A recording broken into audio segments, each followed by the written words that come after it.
আমি রান্নাটা কিন্তু একদম লাজবাব হয়েছে।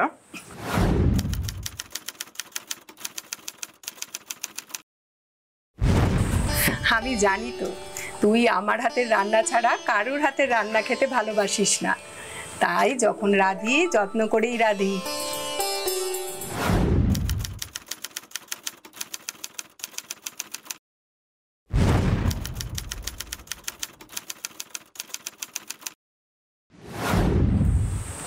আচ্ছা শোনো না, আজকে না একটু বাড়ি ফিরতে রাত হবে। রাত হবে কেন? গাজীপুর যাব। গাজীপুর যাবি কেন? ওই যে আমাদের মুদি দোকানে মাল দেয় না নকুল, হ্যাঁ। ও তো খুব অসুস্থ। উমা, কি হয়েছে নকুলের? হ্যাঁ, ওর বউ কল করেছিল, গত এক সপ্তাহ ধরে বিশাল জ্বর, বিছানা ছেড়েও উঠতে পারছে না নাকি। সে কি? তাই ভাবলাম আজ বিকালে একবার দেখা করে আসি। আর মালবাবু তো আমার কাছে কিছু টাকাও পায়, ভাবলাম সেটাও দিয়ে দিই, ওর এই বিপদের দিনে একটু ওষুধ টষুধ কিনতে সুবিধা হবে। হ্যাঁ হ্যাঁ, যা দেখে আয়, টাকাটাও দিয়ে আয়, আমি নকুলের জন্য দোয়া করব। এই শোনো না, আসার সময় গাজীপুর হাট থেকে কাছে চুড়ি নিয়ে আসবে 2 গাছা আমার জন্য। ঠিক আছে, আনবো।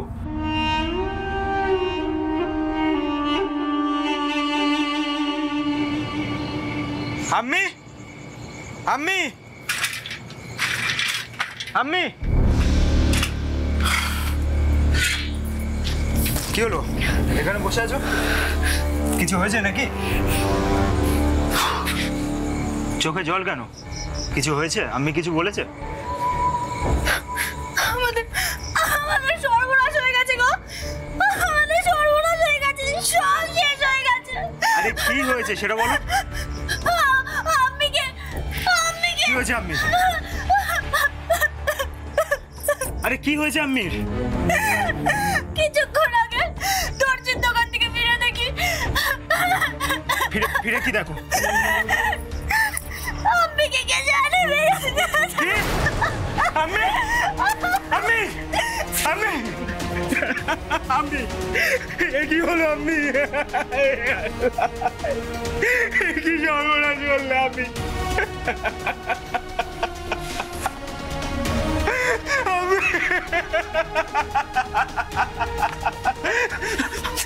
আমি আমি আমি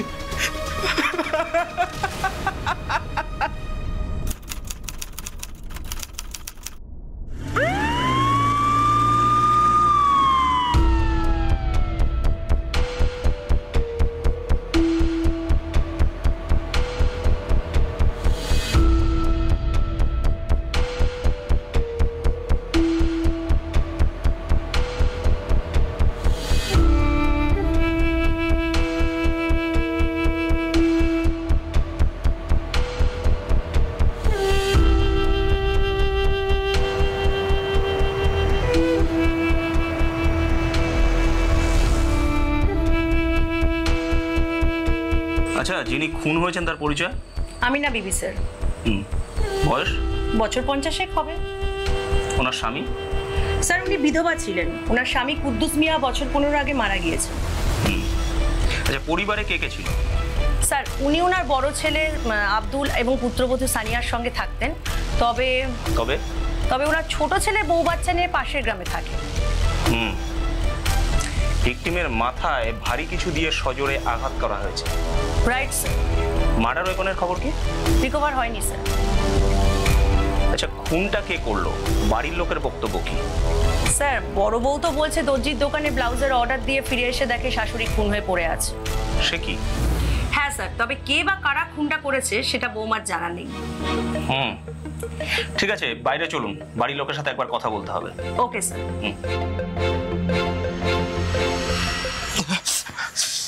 স্যার তোমাদের সঙ্গে কিছু কথা বলতে চাই। আর কথাবার্তা বলে কি হবে? আম্মিকে তো মেরে দিয়ে চলে গেল। সেই জন্যই তো আপনাদের সাথে কথা বলাটা দরকার, যাতে আপনার আম্মির খুনিরা শাস্তি পায়। হ্যাঁ, আমিও চাই এর একটা বিহিত হোক। স্যার যা যা জিজ্ঞেস করবেন সেটার উত্তর দিন। বলুন, কি জানতে চান? আপনি আমিনা বিবির ছেলে তো? হ্যাঁ, বড় ছেলে। আপনারা ক ভাই বোন? আমার একটা ভাই আছে, রফিক। সে কই? সে বউ বাচ্চা নিয়ে আলাদা থাকে। কেন আলাদা থাকে কেন? ওর বউ আমাদের সাথে থাকতে চায়নি, তাই বছর 2 আগে ওরা আলাদা হয়ে গেছে। আপনি কি করেন? আমার বাজারে একটা ছোট মুদিখানার দোকান আছে। আচ্ছা, যখন খুনটা হয়েছিল আপনি কোথায় ছিলেন? গাজীপুর গিয়েছিলাম একটা কাজে। কি কাজ? আমার দোকানে মাল দিতে আসে একটা ছেলে নকুল, ও গত 1 সপ্তাহ ধরে অসুস্থ, ওকে দেখতে গিয়েছিলাম। আর আর আর ও আমার কাছে কিছু টাকা পেত, সেটা দিতে গিয়েছিলাম। তার মানে যখন খুনটা হয়েছিল বাড়িতে আপনার মা আর বউ ছিল, তাই তো? হ্যাঁ স্যার। আচ্ছা, আপনি তো আমিনা বিবির বৌমা। হ্যাঁ স্যার। আচ্ছা, খুনটা কে করেছে?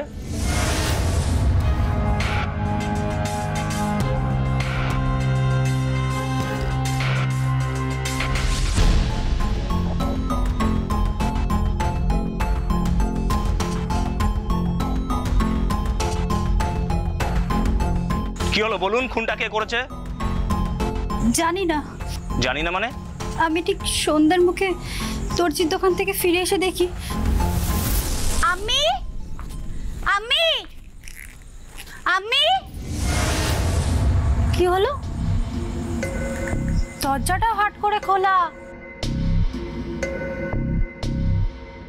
কোথাও বেরোলো নাকি? আমি আমি আমি আমি আমি আমি আমি কি হলো তোমার? আমি আমি আমি আমি এই কি অবস্থা হয়েছে তোমার?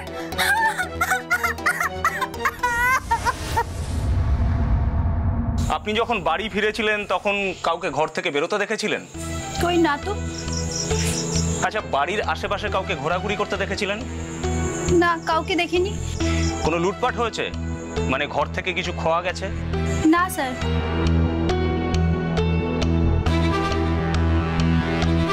স্ট্রেঞ্জ। স্যার, হ্যাঁ, আলমারি তালা বন্ধ, একবারে ইনট্যাক্ট আছে। বুঝলাম।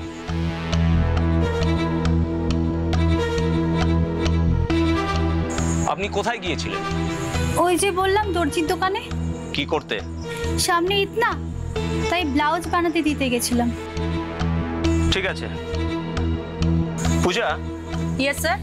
আপনি বডিটা পোস্টমর্টমে পাঠিয়ে দিন আর ঘরটা সিল করে দিন, আর এদের আঙুলের ছাপটা নিয়ে নিন আর স্টেটমেন্টটা রেকর্ড করে নিন। ওকে, বাকিটা আমি দেখছি।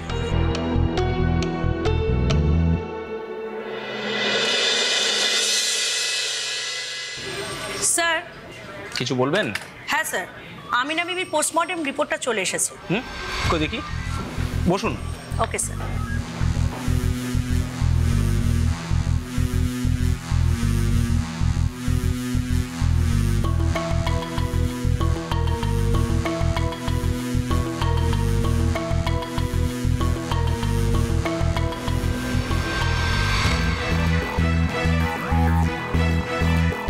খুনটা হয়েছে সন্ধ্যে ঠিক 6টা থেকে 7টার মধ্যে। রাইট স্যার, মাথায় ভারী কিছু দিয়ে আঘাত করা হয়েছে আর তার ফলে খুলি ফেটে চৌচির আর ব্রেন ড্যামেজ। কিন্তু একটা বিষয়ে কেমন খটকা লাগছে। কি স্যার? বৌমা বারবার বলছে যে বাড়ি থেকে কাউকে বেরোতে দেখেনি, অথচ হঠাৎ আমিনা বিবিকে মৃত অবস্থায় পাওয়া গেল। সেটাই তো। তাও আবার সন্ধ্যের মুখে। Right sir. এর একটাই মানে হয়, ছেলে বলছে ছেলে সন্ধ্যাবেলায় ছিল গাজীপুরে, আর বৌমা বলছে ব্লাউজের অর্ডার দিতে গিয়েছিল দর্জির দোকানে। তার মানে যে সময় আমিনা বিবি বাড়িতে একা ছিল সেই সময় কেউ বা কারা এসে তাকে খুন করে পালিয়েছে।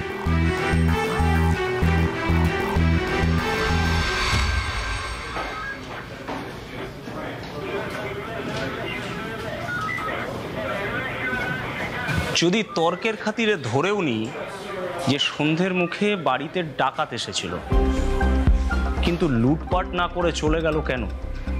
স্যার, বড় বৌমা তো বললো কিছুই খোয়া যায়নি, আলমারিও অক্ষত আছে। তাহলে কি স্যার? হ্যাঁ, বলুন বলুন। কেউ আমিনা বিবিকে খুন করার উদ্দেশ্যে এসে বাড়িতে হানা দিয়েছিল? এক্স্যাক্টলি। আসলে হয়তো আমিনা বিবিকেই খুন করতে এসেছিল। কিন্তু কিন্তু কি স্যার? কিন্তু খুনের মোটিভটা কি? সেটাই তো স্যার। হতে পারে আক্রোশ। আক্রোশ? আক্রোশ আক্রোশ, প্রতিশোধ স্পৃহা। স্যার ভিকটিম কি এমন করেছিল যে এইভাবে প্রতিশোধ নিতে হলো? সেটাই তো আমাদের জানতে হবে পূজা, সেটাই আমাদের খুঁজে বার করতে হবে। Right sir. আপনি একটা কাজ করুন। বলুন কি করতে হবে? ভিকটিমের মোবাইল ছিল না বোধহয়? না স্যার। বৌমার? না স্যার। তার মানে বাড়িতে মোবাইল বলতে ভিকটিমের বড় ছেলে আব্দুলের। হ্যাঁ স্যার। আপনি আব্দুলের কল ডিটেলস আর লাস্ট টাওয়ার লোকেশনটা বের করুন। আমি আজই আমাদের আইটি সেলকে বলে দিচ্ছি স্যার। আর ভিকটিমের ছোট ছেলে আর তার বউয়ের সাথে একবার বিশদে কথা বলুন। Okay sir. একজন 50 বছরের বিধবা মহিলা তো এমনি এমনি খুন হতে পারে না। আমিনা বিবির অতীতটা নিয়ে আমাদের একটু নাড়াচাড়া করতে হবে।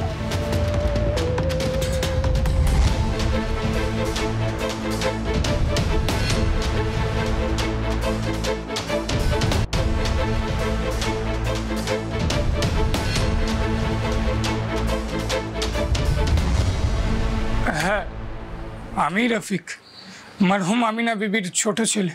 বসুন। তা আপনি কি করেন?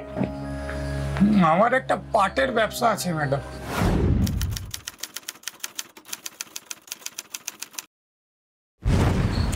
এই যে আপনার আম্মি খুন হয়ে গেল, কি মনে হয়?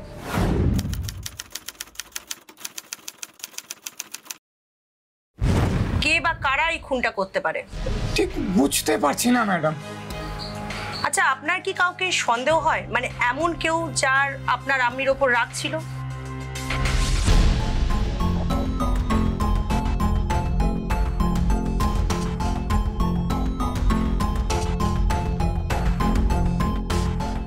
কি হলো, চুপ করে আছেন কেন? উত্তর দিন। না ম্যাডাম, কারোর ওপরে সন্দেহ তেমন হয় না। কেন সন্দেহ হয় না কেন? ম্যাডাম, আমার আম্মিকে হঠাৎ কেউ কেনই বা খুন করতে যাবে? হয়তো ওনার কোনো শত্রু ছিল যেটা আপনারা জানতেন না। না না, আমির কোনো শত্রু থাকতেই পারে না। এতটা নিশ্চিত হচ্ছেন কি করে? কারণ ম্যাডাম, আমার আম্মি খুব একটা কারোর সাথে মেলামেশা করতো না, এমনকি ঘর থেকেও খুব একটা বেরোতো না। এমনকি আমাদের এই বাড়িতে 2 বছরের মধ্যে একবারের জন্য আসেননি। সে কি?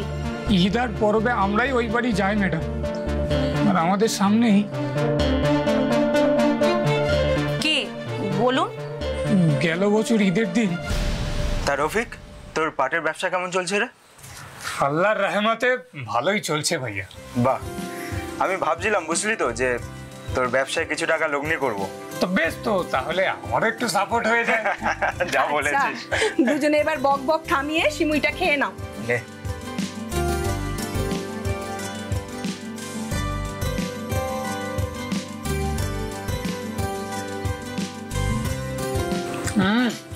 আমি দারুণ দারুণ।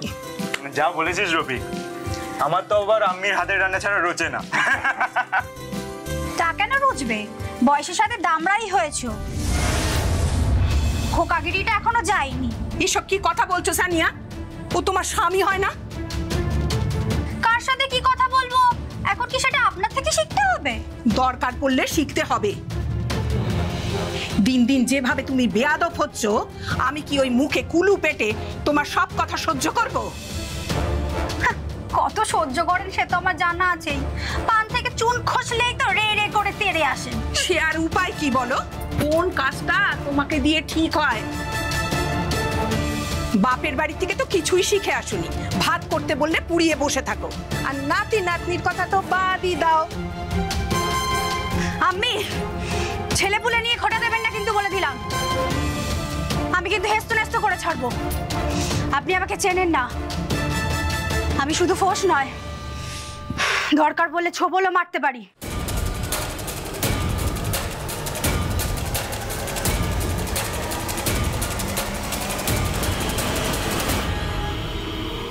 সে কি, আপনার আম্মির সঙ্গে আপনার বৌদির এত খারাপ সম্পর্ক ছিল? একেবারে সাপে নেউলে যাকে বলে ম্যাডাম। একেবারে আদায় কাজ কলা। কিন্তু সম্পর্ক খারাপ হওয়ার একটা তো কারণ থাকবে।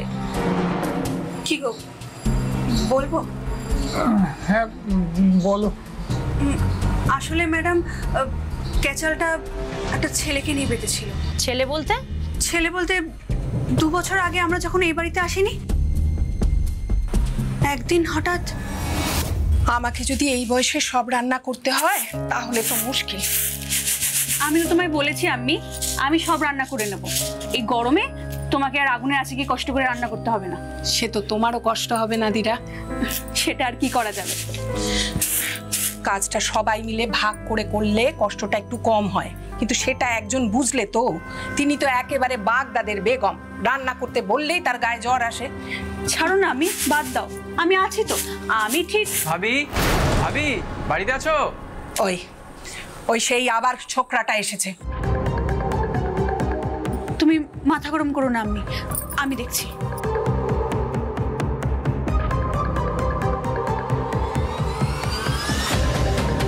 কি হয়েছে ভাই? বলছি ভাবি বাড়িতে নেই? না কেন, কি দরকার বলো? আসলে আমার ভাবির সাথে একটু দরকার ছিল। না, আপা তো বাড়ি নেই। ও কোথায় গেছে? আব্বার বাড়ি গেছে। আচ্ছা, তা কখন আসবে? ওই দুপুর হয়ে যাবে। আচ্ছা, তাহলে আমি এক কাজ করি, আমি ভাবির ঘরে গিয়ে একটু অপেক্ষা করি। না মানে একদম ঘরে যাবে না। কিন্তু কেন? কেন মানে? এটা কি বাইজি বাড়ি নাকি যে কেউ যখন খুশি এসে বাড়ির মধ্যে ঢুকে পড়বে? না মানে শোনে হে ছোকরা, তোমাকে আমি সাবধান করে দিচ্ছি, যদি এরপর তোমাকে আমি এই বাড়িতে দেখেছি তো এই চেলা কাঠ দিয়ে তোমায় পিটিয়ে চামড়া তুলে নেবো একদম। যাও এখান থেকে, যাও একদম। শান্ত হও আম্মি, মাথা গরম করো না। যত জ্বালা হয়েছে আমার রে। 5টা লোক আছে সমাজে, যদি কেউ কিছু বলে কি করব বল দেখি। আচ্ছা, তারপর আর ছেলেটা ও বাড়িতে কোনোদিন আসেনি? না মানে আমরা যতদিন ও বাড়িতে ছিলাম ছেলেটা না আসেনি। কিছুদিন আগে আপা আমাদের বাড়িতে এসেছিল, সেদিন। এনা আপা, চা খাও।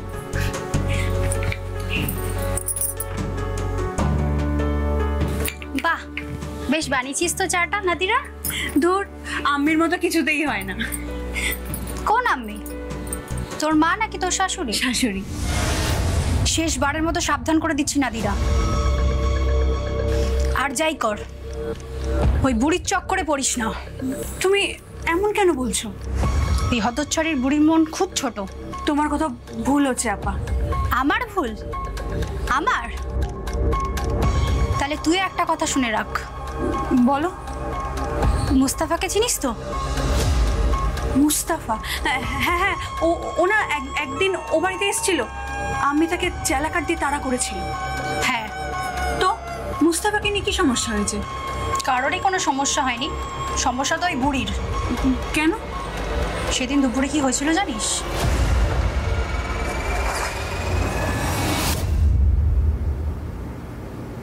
এই যে বেগম সাহেবা, আমি কি সারা জীবন ওই হাড়ি ঠেলে মরবো?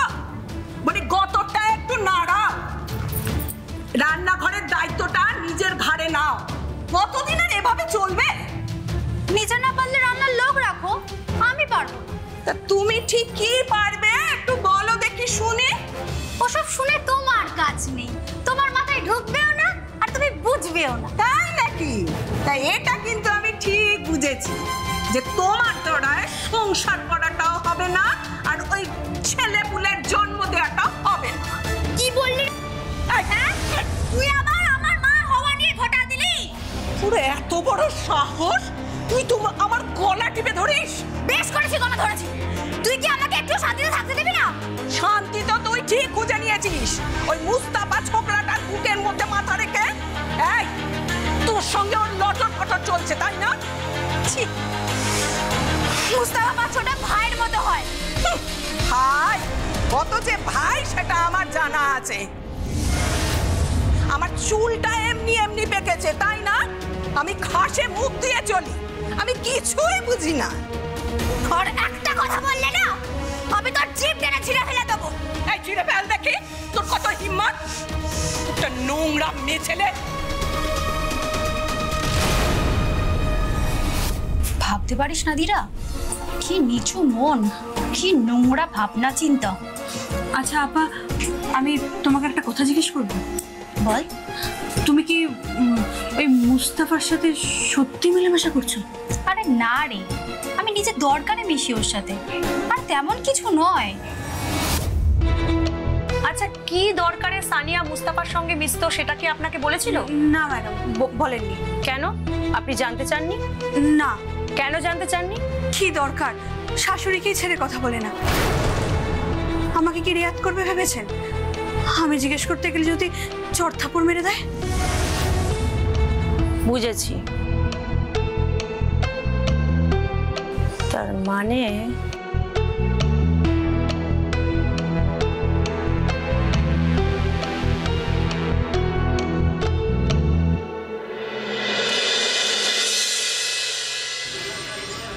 মানে বাড়ির অন্দরে অনেক দিন ধরেই অশান্তির চোরা স্রোত বইছিল। হ্যাঁ স্যার, ভিকটিম আর বড় বৌমার একেবারে অহিনকুলের সম্পর্ক ছিল। আচ্ছা, ওই ছেলেটার কি নাম যেন? কে স্যার? ওই যাকে ভিকটিম চেলাকাট নিয়ে তাড়া করেছিল। ও মুস্তাফা। মুস্তাফা, মুস্তাফা। এখন জানতে হবে মুস্তাফার সাথে সম্পর্কের পরেই গন্ডগোলটা শুরু হয়েছিল। আপনি একটু খবর নিন তো। নিশ্চয়ই স্যার, খবর নেব। আর আব্দুলের কল ডিটেলস বের করেছেন? হ্যাঁ স্যার। কি বলছে কল ডিটেলস? স্যার, আব্দুলের ফোনে খুব বেশি কল আসতো না, আর আব্দুলও কিন্তু কাউকে খুব বেশি কল করতো না। তার মানে ইদানিং আব্দুলের সাথে এমন কারো কথা হয়নি যাকে আমাদের সন্দেহের তালিকায় রাখা যায়? না স্যার, একেবারেই না। আর তাছাড়া সেদিন সন্ধ্যায় আব্দুলের টাওয়ার লোকেশন দেখাচ্ছে গাজীপুর। আর আমি খবর নিয়ে দেখলাম স্যার, সেদিন সন্ধ্যাবেলায় ও সত্যিই নকুল দেবনাথ বলে একজনের সঙ্গে দেখা করেছিল। আর বড় বৌমা, তিনি কি সত্যি সত্যি দর্জির দোকানে গিয়েছিলেন? না স্যার, যায়নি। হোয়াট? স্যার, এলাকায় 3টে দর্জির দোকান আছে, আমি সব দোকানে খবর নিয়েছি। বড় বৌমা সেদিন কোনো দর্জির দোকানে যায়নি। তার মানে বৌমার দর্জির দোকানে ব্লাউজ তৈরি করতে যাওয়ার ব্যাপারটা ভুয়ো? একদম মিথ্যে স্যার, সন্দেহের কোনো অবকাশ নেই। বুঝলাম, কিন্তু বৌমা মিথ্যেই বা বললো কেন? সেটাই তো স্যার। হ্যাঁ, আর আপনি একটা কাজ করুন। বলুন স্যার। আপনি ওর উপরে নজর রাখুন, আর বাড়ির আশেপাশে একটু খুঁজে দেখুন যদি মার্ডার ওয়েপনটা খুঁজে পাওয়া যায়, বা এমন কোনো জিনিস খুঁজে পাওয়া যায় যেটা আমাদের তদন্তের কাজে সাহায্য করতে পারে। আমি কাল থেকেই লেগে পড়ছি স্যার। বাকি রইল একজন, মুস্তাফা। এবার দরকার মুস্তাফার সম্পর্কে খোঁজ খবর করা। Yes sir. আচ্ছা, আপনি একটা কাজ করুন তো, আপনি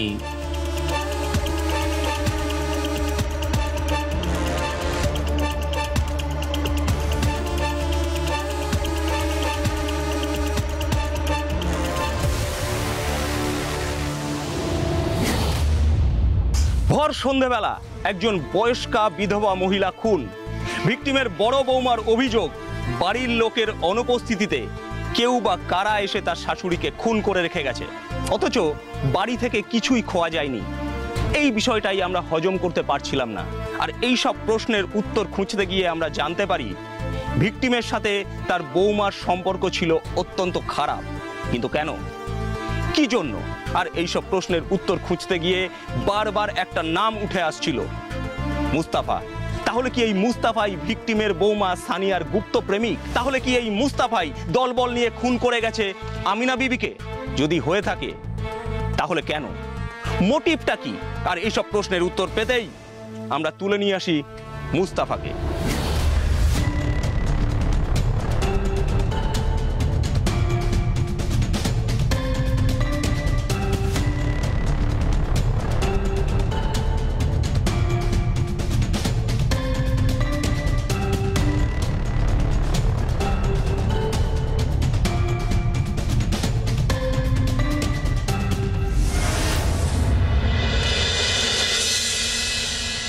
স্যার, স্যার বিশ্বাস করুন স্যার, আমি সত্যি কিছু করিনি স্যার। আমি সত্যি কিছু করিনি স্যার, বিশ্বাস করুন। কি করিস তুই? আমি একটা ভাড়ার টোটো চালাই স্যার। আমিনা বিবি বলে একজন বয়স্ক মহিলা খুন হয়েছে, শুনেছিস তো? হ্যাঁ স্যার, শুনেছি। ওই আমিনা বিবির বড় ছেলের বউ সানিয়া, তার সাথে তোর কি সম্পর্ক? স্যার ভাবি আমাকে নিজের ভাইয়ের মতো দেখতো স্যার। এসব ভাই দিদির গল্প না অন্য জায়গায় খালিস, এটা থানা। একটা মিথ্যা কথা বলবি মেরে চামড়া গুটিয়ে দেবো। আল্লাহর কসম বলছি ম্যাডাম, ভাবির সাথে আমার সত্যি কোনো খারাপ সম্পর্ক ছিল না। তোরা বাইরে একসঙ্গে দেখা করতিস, আমাদের কাছে খবর আছে। আসলে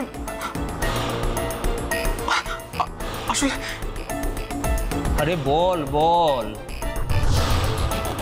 না বললে কিন্তু তুই বিপদে পড়বি। বলছি স্যার, বলছি।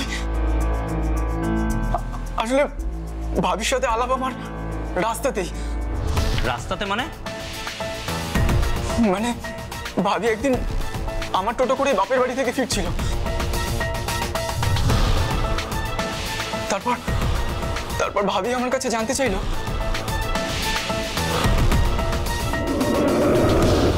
তুই ঠিক বলছিস তো মুস্তাফা? আরে ভাবি, ওখান থেকে এত লোক এত উপকার পেয়েছে না, তুমি ভাবতেও পারবে না। কিন্তু ওষুধটা কি বলতো? এত কিছু আমি কি করে বলবো ভাবি? এত কিছু জানলে আমি কি আর টোটো চালাতাম? কি যেন নাম বললি হাকিম সাহেবের? হাকিম তাজউদ্দিন আহমেদ। তা কোথায় বসে? আরে ওই মিরচক বাস স্ট্যান্ড আছে না, একদম বাস স্ট্যান্ডের গায়ে হচ্ছে ওনার চেম্বার। দেখাতে কত নেয় রে? 101 টাকা। আর ওষুধের দাম? 1001 টাকা। কিসের ওষুধ? বাচ্চা হওয়ার ওষুধ স্যার। বাচ্চা হওয়ার ওষুধ মানে? মানে যাদের বাচ্চা কাচ্চা না হয় তারা হাকিম সাহেবের কাছ থেকে ওষুধ খেলে তাদের বাচ্চা কাচ্চা হয়। মানে আরেকটা বুঝলো কি? না ম্যাডাম, হাকিম সাহেব বুঝো কি নন। এই তুই হঠাৎ সানিয়াকে বাচ্চা হওয়ার ওষুধ খাওয়ানোর জন্য ছটফট করছিলি কেন? চুপ করে আছিস কেন? বল। বলছি মোবাইল ধরলো নাকি? বলছি ম্যাডাম, বলছি। বল। আসলে কমিশন ম্যাডাম। কি? হাকিম সাহেবের কাছে এক একটা পেশেন্ট নিয়ে গেলে আমি মাথা পিছু 100 টাকা করে কমিশন পেতাম স্যার। এই সত্যি কথা বলছিস না আমাদেরকে টুপি পরাচ্ছিস? হ্যাঁ, আমি সত্যি কথা বলছি স্যার। প্রয়োজনে আপনারা হাকিম সাহেবের কাছে জিজ্ঞাসা করে দেখবেন স্যার। সব দিক থেকে খতিয়ে দেখে এবং মুস্তাফার সাথে কথা বলে বুঝতে পারি সন্দেহের যাবতীয় তীর শেষ পর্যন্ত ঘুরে যাচ্ছে ভিকটিম আমিনা বিবির বড় ছেলের বউ সানিয়ার দিকে। কারণ মিরচকের হাকিম সাহেব জানিয়েছিলেন তিনি সত্যি সত্যি মুস্তাফাকে কমিশন দেন এবং এলাকার একটি মেয়ের সাথে মুস্তাফার সম্পর্ক রয়েছে। ঠিক তখনই আমাদের হাতে আসে প্রথম ব্রেক থ্রু। আমাদের তদন্তকারী দল ভিকটিম আমিনা বিবির বাড়ির পেছনে ঝোপ থেকে উদ্ধার করে একটা 500 গ্রাম ওজনের বাটখারা, যার গায়ে লেগেছিল শুকিয়ে যাওয়া রক্ত। ল্যাব টেস্ট রিপোর্ট থেকে জানা যায় এই বাটখারার গায়ে লেগে থাকা শুকিয়ে যাওয়া রক্ত আসলে ভিকটিম আমিনা বিবিরই রক্ত। বাটখারার গায়ে লেগে থাকা ফিঙ্গারপ্রিন্টের সাথে যার আঙুলের ছাপ মিলে গিয়েছিল সে আর কেউ নয়, সে হলো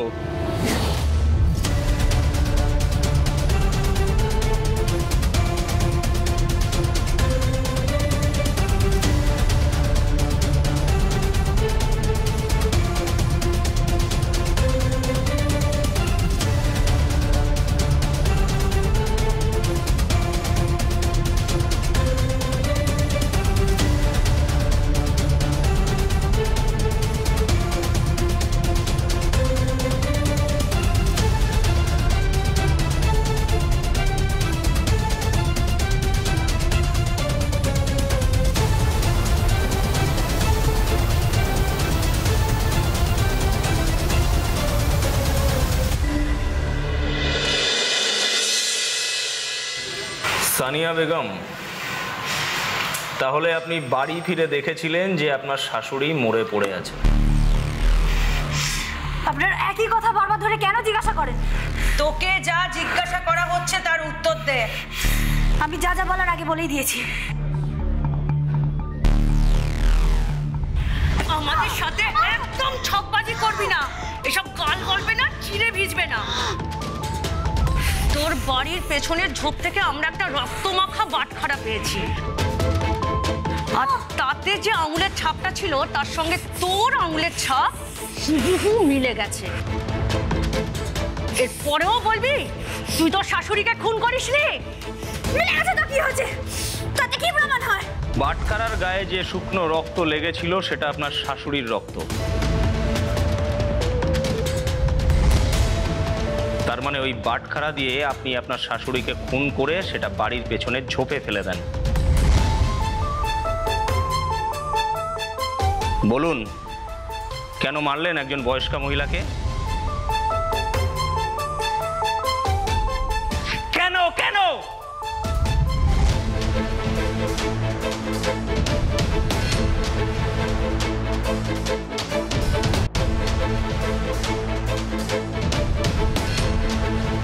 নিরীহ? কে নিরীহ ছিল? আমার শাশুড়ি? কে বলেছে বলুন তো আপনাদের?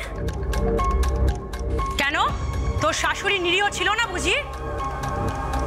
একদমই না, সাপের থেকে হিংস্র ছিল ওই বুড়ি। আমাকে দিদি বিরক্ত করে মারতো। আর সেই জন্য ওনাকে খুন করে ফেললেন আপনি?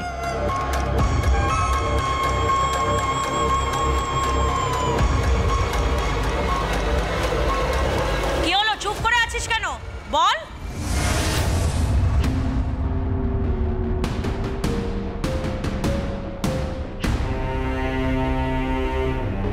পৃথিবীর সব মেয়েরাই মা হতে চায়, আমিও চাইছিলাম, কিন্তু 10 বছরেও তা হয়নি। আমি কি করব?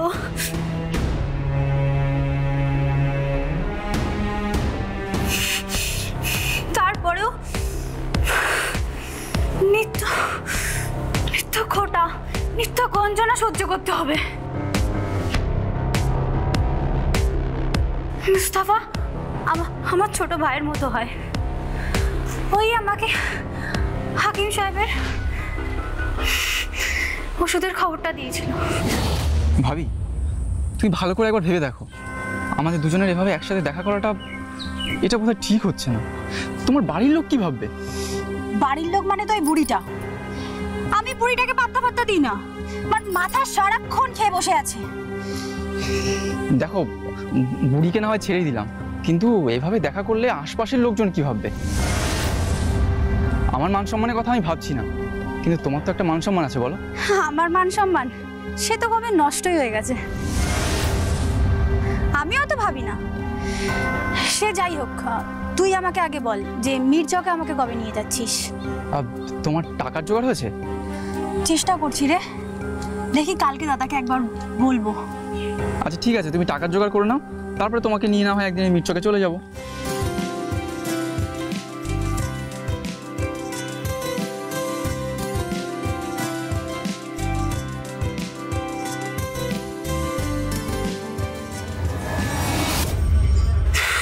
কিন্তু ওই বুড়ি বলে কি না,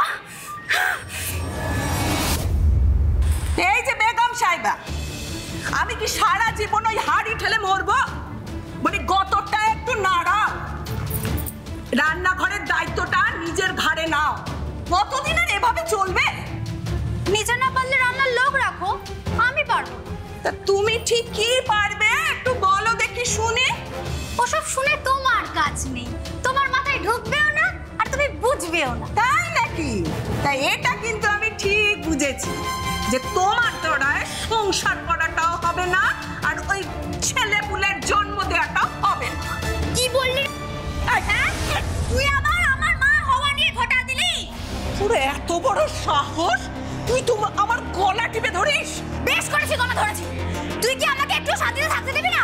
শান্তি তো তুই ঠিক খুঁজে নিয়েছিস, ওই মুস্তাফা ছোকরাটার বুকের মধ্যে মাথা রেখে। এই তোর সঙ্গে ওর লটর পটর চলছে, তাই না? ছি, মুস্তাফা আমার ছোট ভাইয়ের মতো হয়। হাই, ও কত যে ভাই সেটা আমার জানা আছে। আমার চুলটা এমনি এমনি পেকেছে, তাই না? আমি খাসে মুখ দিয়ে চলি, আমি কিছুই বুঝি না।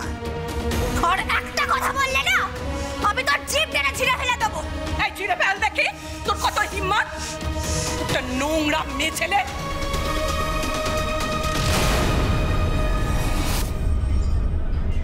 আমি জানতাম ওই বুড়ি আমায় টাকা দেবে না, তাও আমি। শুনছো? বলো। তুমি একটু আম্মির সাথে কথা বলবে গো। আমি আবার আম্মির সাথে কি কথা বলবো? আমি এতদিন মা হতে পারিনি, তার জন্য আম্মি আমাকে দিন রাত খোটা দেয়, কথা শোনায়। আমার খুব কষ্ট হয় গো। এমন করে বলছো যেন তুমি লক্ষ্মী মেয়ের মতো সব সহ্য করো। তুমিও তো আম্মিকে দু কথা শোনাতে ছাড়ো না। প্রথম প্রথম তো তাই করতাম, কিন্তু কি করব বলো, জল যে মাথার উপর দিয়ে বইছে। সেটা তোমার মনে হয় সানিয়া, আমাদের কিন্তু মোটেও সেটা মনে হয় না। আচ্ছা আচ্ছা ঠিক আছে, তোমাকে আম্মির সাথে কথা বলতে হবে না, তুমি শুধু আমার একটা উপকার করবে। উপকার মানে? মানে কি উপকার করব আমি তোমার? ঠিক করে বলো, আমি বুঝতে পারছি না। তুমি আমাকে কিছু টাকা দেবে। টাকা? কত? ওই 1001 টাকা। কত? এত টাকা নিয়ে তুমি কি করবে সানিয়া? একবার শেষ চেষ্টাটুকু করে দেখতে চাই। শেষ চেষ্টা? কিসের জন্য?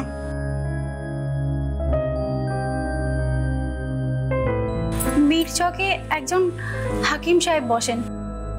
হ্যাঁ, তো একজন বলেছেন ওনার ওষুধ খেলে নাকি মেয়েরা গর্ভবতী হয়।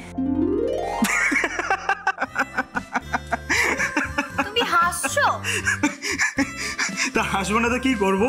ভাগ্যিস তুমি বলনি তোমার ওই হাকিম সাহেবের ওষুধ খেলে বেটা ছেলেদেরও বাচ্চা হয়।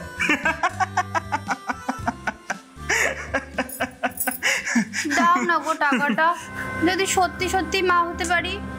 এই শোনো, এর আগে না তোমাকে ওই ফকির সাহেবের কাছ থেকে কবজ আনার জন্য 2000 টাকা দিয়েছি, তাতে তো কিচ্ছু কাজ হয়নি। আমি আর এসবের জন্য টাকা গুনতে পারবো না। সামান্য তো কিছু টাকা, তাও দেবে না তুমি? আমি না খেতে বেরোবো, আর বিকালে একবার ওই গাজীপুর যেতে হবে। টাকা পয়সার জন্য তুমি আম্মির সাথে কথা বলো।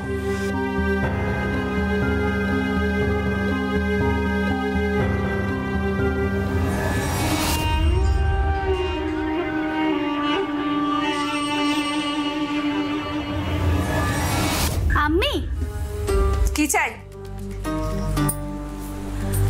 আম্মি, তোমার সাথে আমার কিছু কথা ছিল। আমার সঙ্গে বেফালতু কথা না বলে এবার একটু হেসেলের দায়িত্বটা নিলে তো ভালো হয়। সে আমি নিতেই রাজি আছি আম্মি।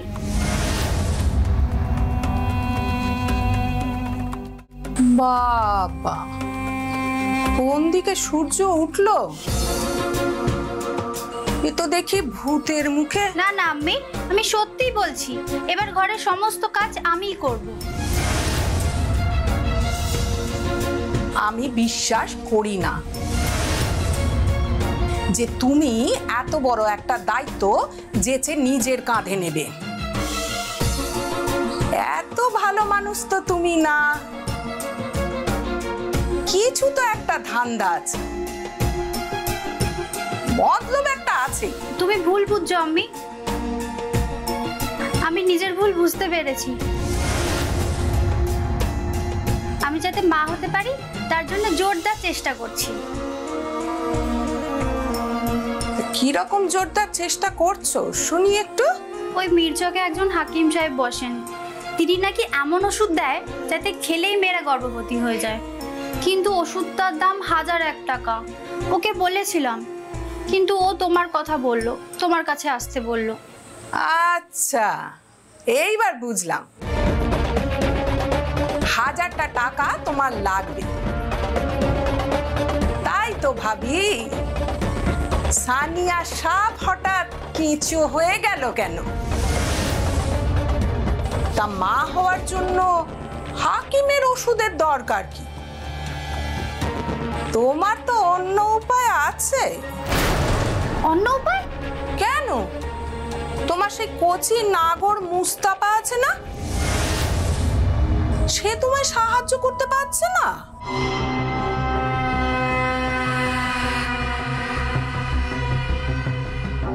বদমাইশ বুড়ি, মাথার মধ্যে উল্টো পাল্টা চিন্তা কিলবিল করছে না?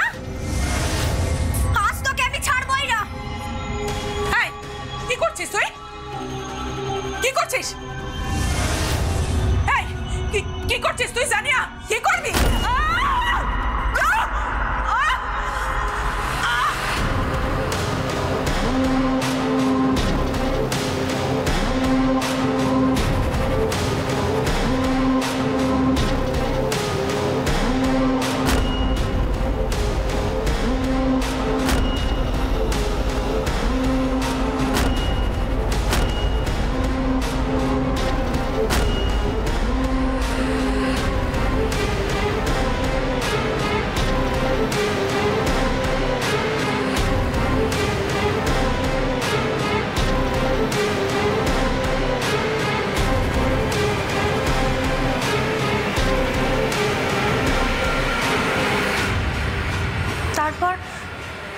তারপর দর্জির দোকান থেকে বাড়িতে ফিরেই বুড়ি মরে থাকার মিথ্যে গল্প ফাঁদি।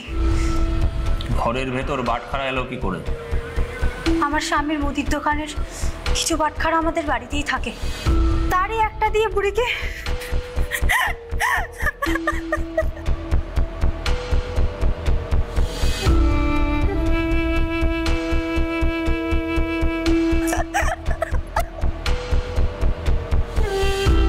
এখন আর কেঁদে কোনো লাভ নেই সানিয়া বেগম।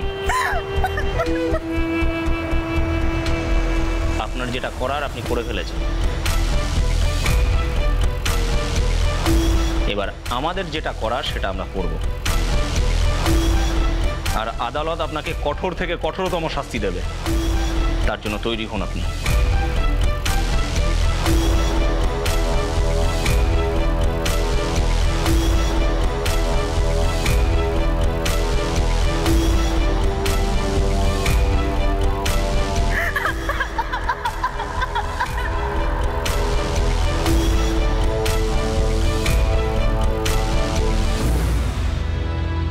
ক্রোধ অর্থাৎ রাগ ষড়রিপুর মধ্যে অন্যতম ভয়ানক রিপু। আজ পর্যন্ত রাগের কারণে পৃথিবীতে কত যে অপরাধ ঘটেছে তার কোনো হিসেব নেই। তাই দরকার রাগের ওপর নিয়ন্ত্রণ, না হলে কিন্তু সমূহ বিপদ। আর হ্যাঁ, কারো দুর্বল জায়গায় আঘাত করাটাও নিন্দনীয়। আসুন মানুষের মতো মানুষ হই, না হলে কিন্তু ঘাড়ের কাছে নিঃশ্বাস ফেলতে থাকা অপরাধীরা সুযোগ পেয়ে যাবে। সুরক্ষিত থাকুন, সাবধান হও বাংলা।